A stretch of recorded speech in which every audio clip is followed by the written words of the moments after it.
Hani Trihandayani dengan NIM B1B12221. Tujuan saya membuat video kali ini yaitu untuk memenuhi tugas mata kuliah Pemerintah Nasional yang dibimbing langsung oleh Bapak Alfa Beriansyah, SIP, MIP.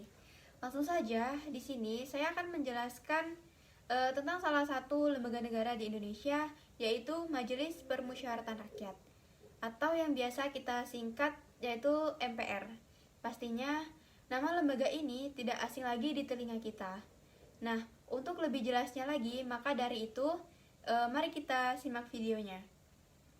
Yang pertama, di sini saya akan menjelaskan mengenai latar belakangnya terlebih dahulu. Majelis Permusyawaratan Rakyat atau MPR ini merupakan suatu lembaga negara dari cabang kekuasaan legislatif yang mencerminkan kedaulatan rakyat. MPR merupakan salah satu lembaga tertinggi negara dalam sistem ketatanegaraan Indonesia. MPR juga merupakan lembaga pelaksana kedaulatan rakyat yang anggotanya terdiri dari anggota DPRD dan anggota DPD. Sekarang ini MPR bukan lagi merupakan lembaga tertinggi negara, ia adalah lembaga negara yang sederajat dengan lembaga negara lainnya. Dengan tidak adanya lembaga tertinggi negara, maka tidak ada lagi sebutan lembaga tinggi negara dan lembaga tertinggi negara. Terkait dengan ini, Jimli Asidik menyatakan bahwa setelah amandemen Undang-Undang NRI tahun 1945, tidak dikenal lagi adanya lembaga tertinggi negara. Sesuai doktrin pemisahan kekuasaan atau separation of power, berdasarkan prinsip checks and balance antara cabang-cabang kekuasaan negara, MPR RI mempunyai kedudukan yang sederajat dengan lembaga-lembaga negara lainnya. Kemudian lanjut slide berikutnya, yaitu sejarah MPR atau Majelis Permusyawaratan Rakyat. Sejak tanggal 17 Agustus 1945, bangsa Indonesia memulai sejarahnya sebagai sebuah bangsa yang masih muda dalam menyusun pemerintahan, politik, dan administrasi negaranya. Kemudian, landasan berpijaknya adalah ideologi Pancasila yang diciptakan oleh bangsa Indonesia itu sendiri beberapa minggu sebelumnya. Terbentuknya MPR RI sebetulnya merupakan ide dari salah satu bapak pendiri atau founding father Republik Indonesia, yaitu Bapak Muhammad Yamin. Di dalam sidang BPUPKI pada tanggal 11 Juli 1945 atau sebelum terbentuknya panitia perancang Undang-Undang Dasar, Bapak Yamin ini dalam pidatonya menghendaki agar dalam Undang-Undang Dasar yang akan disusun tersebut ada MPR yang menjadi kekuasaan tertinggi di negara Republik Indonesia sebagai pelaksana penuh kedaulatan rakyat. Nah, oleh karena itu, MPR dirancang sebagai penjelmaan seluruh rakyat Indonesia yang mana anggotanya terdiri dari anggota DPR, utusan daerah, dan utusan golongan. Sebagai lembaga tertinggi negara, MPR mempunyai wewenang untuk memilih, mengangkat, dan memberhentikan presiden atau wakil presiden, serta berhak juga menetapkan undang-undang dasar, serta menetapkan garis-garis besar haluan negara atau GBHN. Jadi, dapat dikatakan bahwa secara formal sebelum Undang-Undang Negara Republik Indonesia ini pada tahun 1945, MPR RI memiliki otoritas atau kekuasaan yang cukup besar. Selanjutnya, MPR RI sebagai lembaga tertinggi negara merupakan konsekuensi dari kedudukan Majelis Permusyawaratan Rakyat Republik Indonesia sebagai pelaksana sepenuhnya kedaulatan rakyat. Nah, kemudian pada saat gerakan reformasi pada tahun 1998 dan runtuhnya pemerintahan Orde Baru pada saat itu di bawah kepemimpinan Presiden Soeharto, membawa perubahan besar terhadap sistem politik dan ketatanegaraan Indonesia. Semua perubahan ini diawali dengan proses amandemen Undang-Undang Dasar Negara Republik Indonesia pada tahun 1945 sampai dengan tahun 2002. Nah, salah satu yang berubah dalam amandemen Undang-Undang Negara Republik Indonesia ini adalah kedudukan eksistensi MPR sebagai lembaga perwakilan di Indonesia. MPR RI bukan lagi lembaga tertinggi negara yang memegang kedaulatan rakyat sepenuhnya. Nah, mengapa demikian? Karena saat itu amandemen Undang-Undang NRI ini pada tahun 1945, pada awal era reformasi pada tahun 1999 sampai dengan tahun 2002 ini telah mengubah secara mendasar sistem ketatanegaraan Indonesia, termasuk mengenai kedudukan MPR RI. Dengan perubahan konstitusi tersebut, tidak lagi menempatkan MPR RI ini sebagai lembaga tertinggi negara yang sepenuhnya melaksanakan kedaulatan rakyat. Seperti yang sudah saya jelaskan di atas, hal ini merujuk pada pasal 1 ayat 2 NRI tahun 1945. Sebelum amandemen, artinya MPR RI tidak lagi sebagai sumber atau lembaga ataupun institusi kekuasaan negara yang tertinggi yang mendistribusikan kekuasaannya pada lembaga-lembaga negara yang lainnya. Terkait dengan ini, Jimli Asidik menyatakan bahwa setelah amandemen Undang-Undang Dasar Negara Republik Indonesia pada tahun 1945 tidak dikenal lagi adanya lembaga tertinggi negara. Baik, kita lanjut lagi pada slide berikutnya membahas mengenai tugas lembaga negara MPR. Nah, di sini tugas lembaga negara MPR ini meliputi yang pertama yaitu menetapkan dan mengubah Undang-Undang Dasar Negara Republik Indonesia tahun 1945. Kemudian yang kedua yaitu memilih Presiden dan Wakil Presiden Republik Indonesia. Kemudian yang ketiga memberikan pertimbangan dan persetujuan terhadap rancangan undang-undang yang diajukan oleh pemerintah. Kemudian yang keempat melakukan pengawasan terhadap pelaksanaan Undang-Undang Dasar dan perundang-undangan. Namun, tugas dari lembaga negara MPR itu bukan hanya itu saja. Di PPT ini saya hanya menyebutkan beberapa saja, tidak sepenuhnya, tapi yang lainnya akan saya jelaskan saja ya. Nah, kemudian tugas lembaga negara MPR yang selanjutnya yaitu menetapkan garis-garis besar atau GBHN dalam pembangunan nasional, yang kemudian mengesahkan RPJPN, kemudian melakukan pengujian terhadap undang-undang yang telah disahkan oleh DPR apabila di dalam undang-undang tersebut terdapat pertentangan, dan selanjutnya itu melaksanakan kewenangan lain yang diberikan oleh Undang-Undang Dasar Negara Republik Indonesia tahun 1945. Namun, pada kenyataannya, kini wewenang MPR setelah amandemen ketiga UUD 1945 yaitu hanya memiliki wewenang untuk mengubah dan menetapkan Undang-Undang Dasar, kemudian melantik Presiden atau Wakil Presiden, kemudian yang ketiga yaitu memberhentikan Presiden atau Wakil Presiden dalam masa jabatannya menurut Undang-Undang Dasar. Selain itu, tugas dan wewenang MPR adalah mengubah Undang-Undang Dasar 1945. Khusus untuk UUD 1945, berdasarkan buku naskah komprehensif perubahan Undang-Undang Dasar Negara Republik Indonesia tahun 1945, terbitan Sekretaris Jenderal Mahkamah Konstitusi, aturan tersebut diubah karena adanya reformasi 1988 yang salah satu tuntutannya adalah perubahan Undang-Undang Dasar 1945. Tuntutan rakyat inilah yang menjadi salah satu alasan MPR mengamandemenkan Undang-Undang Dasar 1945. Lanjut, di sini kita akan membahas mengenai kedudukan dan wewenang lembaga negara MPR. Kedudukan lembaga negara MPR dalam sistem ketatanegaraan Indonesia telah diatur dalam Undang-Undang Dasar 1945.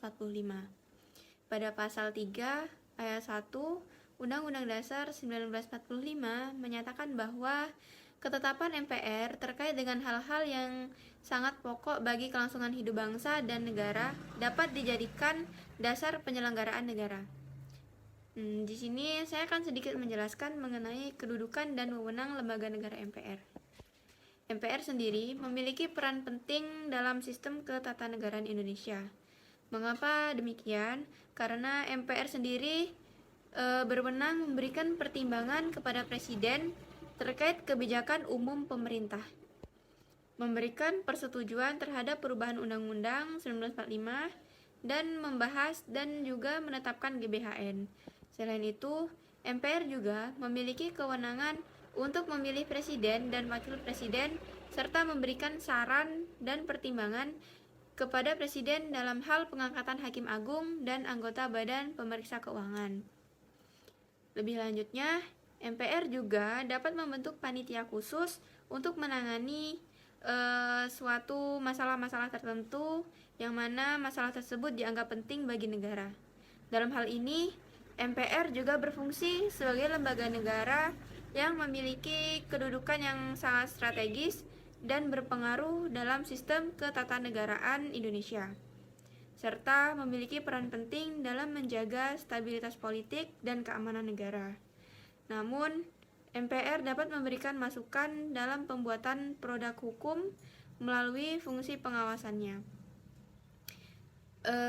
MPR juga dapat membentuk panitia khusus untuk menelan kebijakan-kebijakan pemerintah dan memberikan suatu rekomendasi kepada pemerintah atau DPR untuk melakukan perubahan terhadap kebijakan tersebut.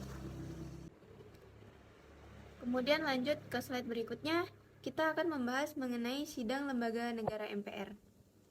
Nah, sidang lembaga negara MPR atau Majelis Permusyawaratan Rakyat merupakan pertemuan para anggota MPR yang dilakukan untuk membahas berbagai isu dan keputusan penting terkait dengan negara dan pemerintahan di Indonesia. Sidang MPR memiliki beberapa jenis, diantaranya yaitu yang pertama ada sidang MPR tahunan, kemudian sidang MPR luar biasa, kemudian yang ketiga yaitu sidang MPR pemilihan presiden dan wakil presiden. Nah, pada sidang MPR tahunan ini, sidang ini dilaksanakan setiap tahun dan berfungsi untuk mengevaluasi pelaksanaan pembangunan nasional serta memberikan arah kebijakan yang akan diambil oleh negara. Kemudian yang kedua yaitu sidang lembaga MPR luar biasa. Yang dimaksud dalam sidang ini yaitu sidang ini dilakukan jika terdapat keadaan darurat atau situasi penting yang memerlukan keputusan cepat dari Majelis Permusyawaratan Rakyat di luar jadwal sidang tahunan, dan sidang luar biasa juga dapat dipanggil oleh Presiden atau oleh setidaknya seperti anggota DPR. Kemudian yang ketiga yaitu sidang MPR pemilihan presiden dan wakil presiden. Sidang ini dilakukan untuk memilih presiden dan wakil presiden. Setelah pemilihan umum presiden dilakukan, sidang ini hanya dilakukan jika terdapat calon presiden dan wakil presiden yang memenuhi syarat dan siap mengemban amanat tersebut.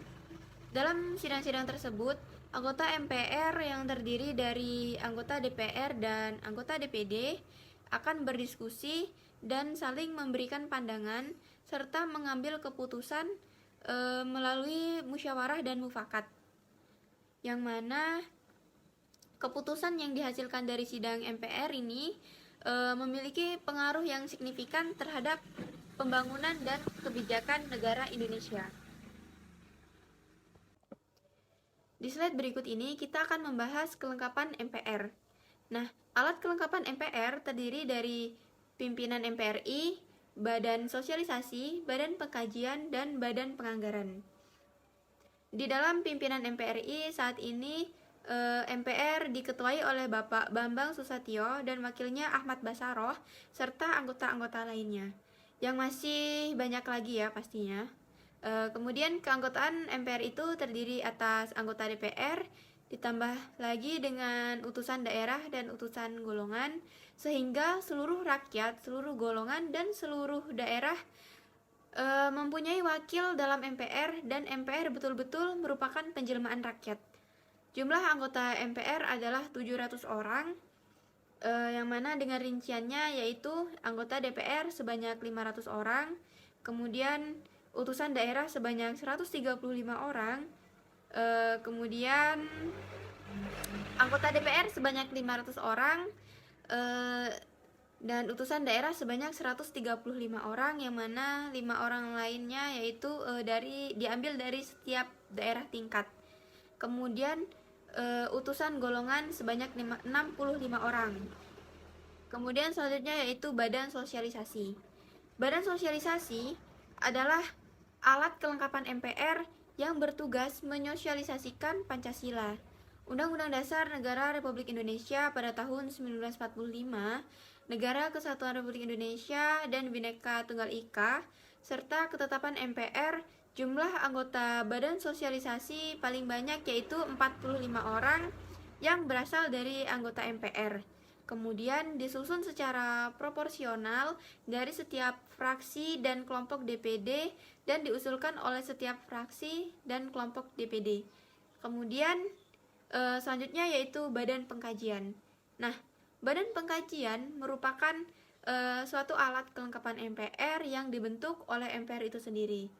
Kemudian dalam sidang paripurna MPR untuk melaksanakan tugas mengkaji sistem ketatanegaraan Undang-Undang Dasar Negara Republik Indonesia pada tahun 1945 serta pelaksanaannya menyerap aspirasi masyarakat daerah dan lembaga negara yang berkaitan dengan pelaksanaan Undang-Undang Dasar NRI tahun 1945.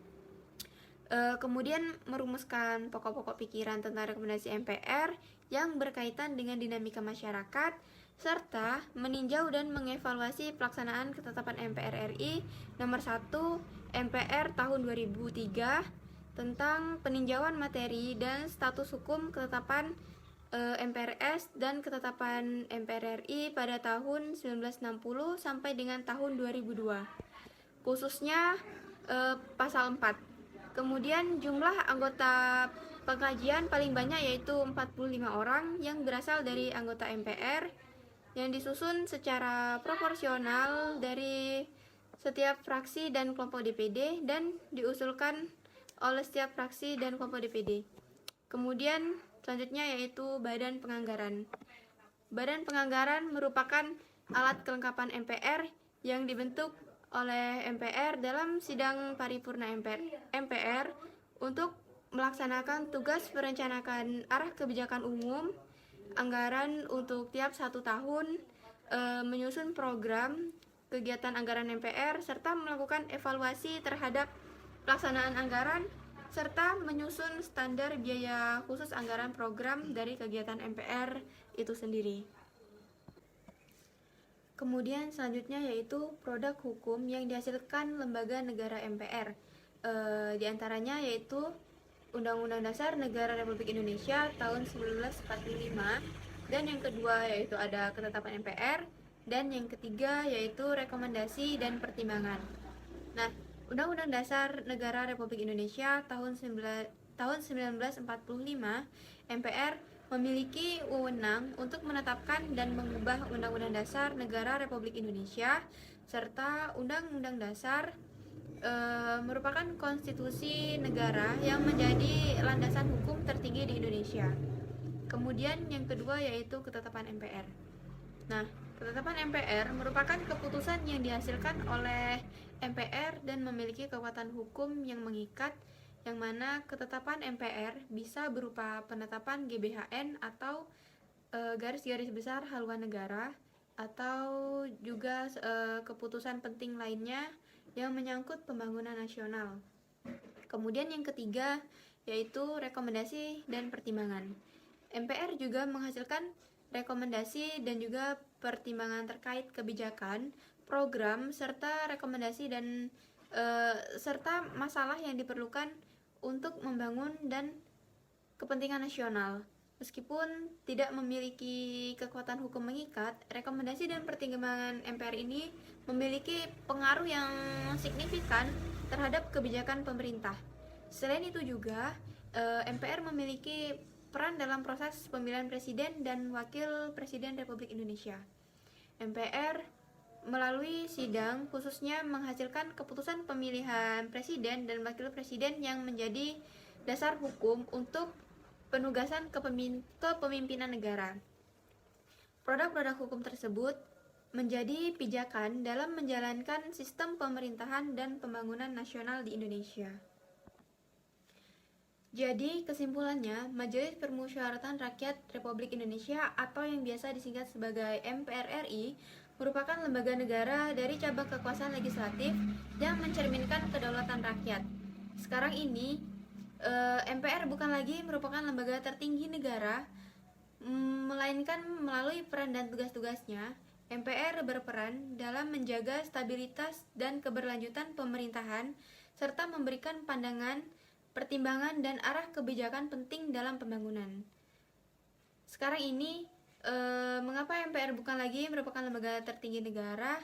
Karena MPR sendiri mempunyai visi, yaitu MPR menjadi rumah kebangsaan, memiliki yang mana memiliki makna bahwa MPR adalah representasi majelis kebangsaan yang menjalankan mandat konstitusional guna menjembatani berbagai arus perubahan, pemikiran, aspirasi masyarakat dan daerah dengan mengedepankan etika politik kebangsaan yang bertumpu pada nilai-nilai permusyawaratan atau perwakilan, serta kekeluargaan, toleransi, kebinekaan, dan gotong royong dalam Bhinneka Negara Kesatuan Republik Indonesia. Dengan cara melaksanakan wewenang dan tugas konstitusional, MPR ini sesuai dengan ketentuan Undang-Undang Dasar Negara Republik Indonesia tahun 1945 dan peraturan perundang-undangan dengan berlandaskan asas legalitas, asas kekeluargaan, musyawarah, dan gotong royong.